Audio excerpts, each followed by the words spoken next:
Arsenal ने पहली signing कर ली अपनी, और इसीलिए मैंने सोचा कि नई जर्सी में पहली साइनिंग की वीडियो बना लूँ।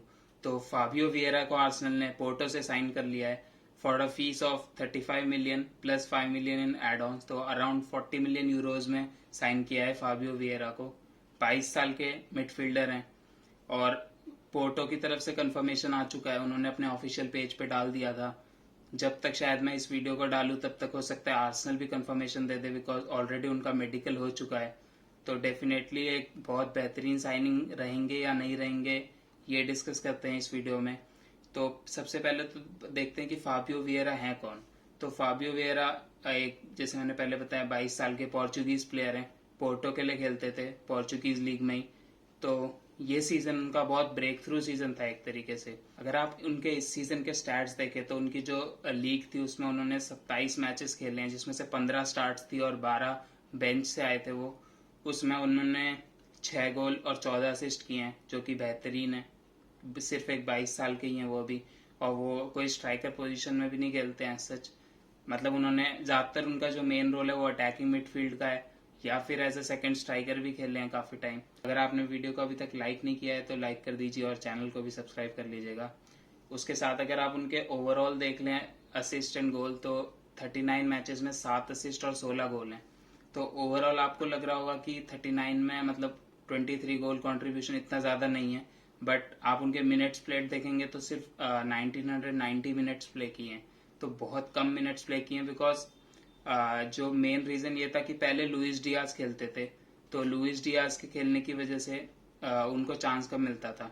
जब लिवरपूल ने जनवरी में लुइस डियाज को खरीद लिया पोर्टो से, तो उन्हें काफ़ी चांसेस मिलने लगे और उन्होंने अपनी वर्थ प्रूव करी। और जो उनके मैनेजर भी हैं वो जनरली एक्सपीरियंस प्लेयर को ज़्यादा मौका देते थे, और उनका एक फिक्स सिस्टम था जिसमें इनको वो ज़्यादा चांस नहीं मिल पा रहा था। बट जब उन्हें चांस मिला लुइस डियाज के जाने के बाद, तो उन्होंने काफ़ी बेहतरीन परफॉर्मेंसेस दिखाई हैं। तो उनके थोड़े बैकग्राउंड पे चलें तो एक पुअर पोर्चुगीज फैमिली से आते हैं। उनका हम बैकग्राउंड काफ़ी हम्बल है।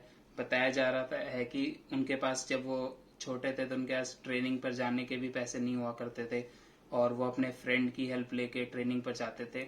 तो उससे ये चीज़ प्रूव होती कि उन्होंने कितना हार्ड वर्क किया इस पोजीशन पे आने के लिए। मैं ये नहीं बोल रहा जो प्रिविलेज्ड है वो उतने अच्छे प्लेयर नहीं होते, बट हमने जैसे रिसेंट टाइम में देखा, आप लिवरपूल की साइनिंग देखेंगे ना, तो वो जितने भी प्लेयर साइन करते हैं ना, उनका थोड़ा बैकग्राउंड में स्ट्रगल रहता है, जिससे मतलब एक प्लेयर के अंदर ना अलग टाइप की हंगर रहती है। अगर सिमिलरली अगर आप एक प्लेयर रहेगा जिसका मतलब थोड़ा इजी पाथवे मिला, definitely they can be more talented, but एक जो उनके अंदर हंगर रहती है, एक स्पिरिट रहती है ना, वो अलग रहती है।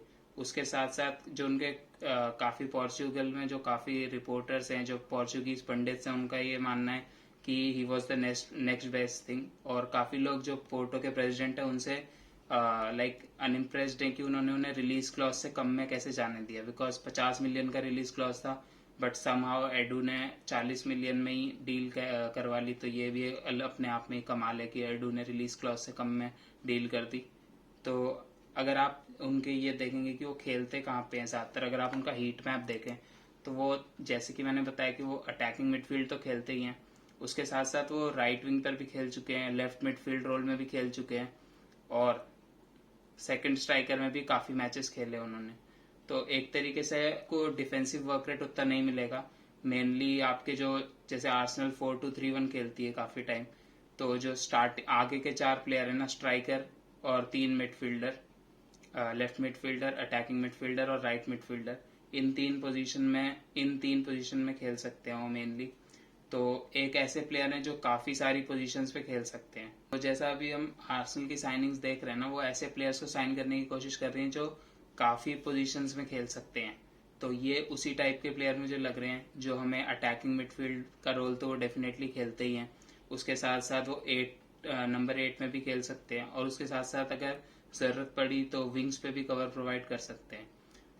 तो देखना रहेगा कि मिकेल आर्टेटा ने उन्हें किस चीज़ के लिए मेनली परचेज किया है, बिकॉज जो रिपोर्ट्स आई हैं उसके according Mikel Arteta was a moving force behind this transfer. उन्हें ये प्लेयर डेफिनेटली चाहिए था। तो अगर चाहिए था तो डेफिनेटली उनके प्लान्स में होगा, उन्होंने कोई स्ट्रैटेजी बनाई होगी इनके अराउंड। उसके साथ अगर हम आगे बढ़ें तो इनका क्या रोल होगा टीम में, जो मैं एक्सपेक्ट कर रहा हूँ कि क्या रोल हो सकता है टीम में। तो जैसे जिस टाइप के वो प्लेयर हैं तो सीधे सीधे मार्टिन ओडेगार्ड टाइप की रोल में आ जाते हो। मार्टिन ओडेगार्ड ऑलरेडी काफ़ी बढ़िया सीजन गया उनका पहला, अब तो एक तरीके से क्लब कैप्टन बनने के भी दावेदार हैं। तो डेफिनेटली मार्टिन ओडेगार्ड को तो रिप्लेस नहीं कर पाएंगे वो, लाइक रोटेशन में ज़रूर खिला सकते हैं because it's a world cup year. उसके साथ साथ जो शेड्यूल्स हैं काफ़ी क्रैम्ड अप हैं, तो डेफिनेटली आर्सेनल को काफ़ी सारे प्लेयर चाहिए फॉर रोटेशन, और रेगुलर रोटेशन करना होगा जैसा सिटी करती है, लिवरपूल करती है, कि आप एक ही टीम को नहीं खिला सकते बिकॉज फटीक आ जाता है जिससे परफॉर्मेंस डाउन हो जाती है। उसके साथ साथ 5 subs वाला रूल भी है, तो उसको ध्यान में रखते हुए भी ये साइनिंग हुई है कि आप हर मैच में 5 सब रूल कर सकते हैं। तो आपके पास क्वालिटी बेंच ऑप्शंस होने चाहिए। क्वालिटी बेंच तो किसी प्लेयर को बोलना आप सही भी नहीं रहेगा, मेरे ख्याल से सबको रोटेशन प्लेयर बोलना ही ज़्यादा बेहतर रहेगा। उसके साथ साथ अगर हम मार्टिन ओडेगार्ड से उनका जो डिफरेंशिएट करता है जो उन्हें, वो ये है कि जैसा हमने काफ़ी बार देखा है मार्टिन ओडेगार्ड प्ले बनाते हैं, उसके बाद क्या करते हैं ना, वो शूट नहीं लेते, वो हमेशा ना पास करने की कोशिश करते हैं। But as a attacking midfielder आपको गोल्स भी चाहिए उनसे। लाइक आप जैसे ब्रूनो फर्नांडेज इसका लास्ट टू लास्ट सीजन देखिए, उन्होंने कितने गोल कंट्रीब्यूशन किए थे। अगर आपके पास एक सिंगल प्रोलिफिक स्ट्राइकर नहीं है, और आज का जो गेम है, जैसे लिवरपूल जिस हिसाब से खेलती है, सिटी और जितनी भी बड़ी टीम्स खेलती है, आपको अपने सारे अटैकिंग ऑप्शन से गोल कंट्रीब्यूशन चाहिए। तो मेरे ख्याल से ये एक ऐसे प्लेयर हैं जो बहुत शॉट्स लेते हैं, जैसा कि हमने उनके स्टैट्स देखे और जितना भी मैंने उनकी थोड़ी बहुत वीडियोस देखी, वो शॉट्स लेने में नहीं हिचकते हैं। उसके साथ साथ काफ़ी तरीके से एम्बीडेक्स्ट्रस है, लाइक मेनली तो लेफ्ट फुटेड है, बट वो शॉट अपने राइट और लेफ्ट फुट दोनों से लेते हैं। तो ये भी एक हेल्पफुल चीज़ है because Martin Odegaard dominantly left footed ही हैं। तो ये चीज़ है जो उन्हें मार्टिन ओडेगार्ड से डिफ्रेंशिएट करती है। वैसे तो मार्टिन ओडेगार्ड जैसी बहुत सारी क्वालिटीज़ उनमें है ही, लाइक विजन मार्टिन ओडेगार्ड का भी बहुत बेहतरीन है, सेम फाबियो वेरा का भी विजन बहुत बेहतरीन है, क्लोज पासेस दोनों प्लेयर बहुत अच्छे कर पाते हैं। तो मतलब अगर आप एक प्लेयर को हटा के दूसरे प्लेयर को डालेंगे तो आपको क्वालिटी में ड्रॉप नहीं दिखेगा। तो इसी टाइप की टीम मिकेल आर्टेटा शायद बनाना चाहते हैं, जिसमें आप अगर एक प्लेयर को हटाएं या और दूसरे प्लेयर को लाएं तो आपको टीम में आपकी स्ट्रैटेजी चेंज करने की ज़रूरत ना पड़े, कि आपके पास सेम क्वालिटी के काफ़ी सारे प्लेयर हों जो एक दूसरे को इजीली रिप्लेस कर पाएँ।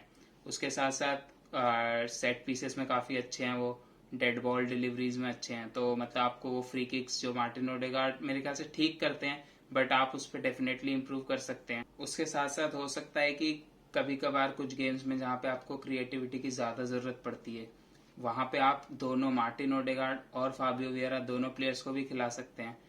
बिकॉज हमने काफ़ी मैचेस में देखा कि आर्सेनल 4-3-3 के साथ भी गई थी, जिसमें Thomas Partey as sole holding midfielder थे। बिकॉज मेरे हिसाब से तो Thomas Partey can alone handle the role of like defensive midfielder.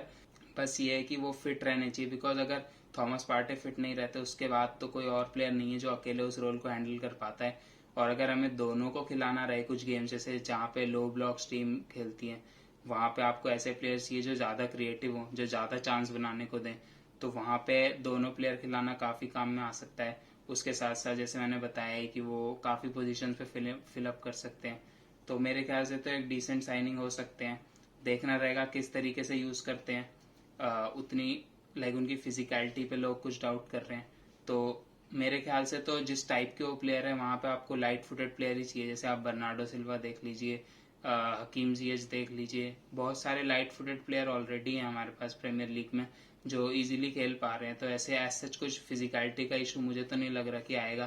Physicality में वो डायरेक्ट टैकल नहीं लेते बट एटलीस्ट फाउल जीत पाते हैं। तो देखते हैं कि किस प्रकार की साइनिंग हो पाते हैं। तो आज की वीडियो में इतना ही। अगर और कुछ मुझे उनके बारे में पता चलता है, अभी जब हम आर्सेनल में देखेंगे तभी हम आई टेस्ट ले पाएंगे, बिकॉज उनके पुराने मैचेस देखना तो पॉसिबल है नहीं। तो इसी के साथ साथ आज की वीडियो यहीं ख़त्म करता हूँ।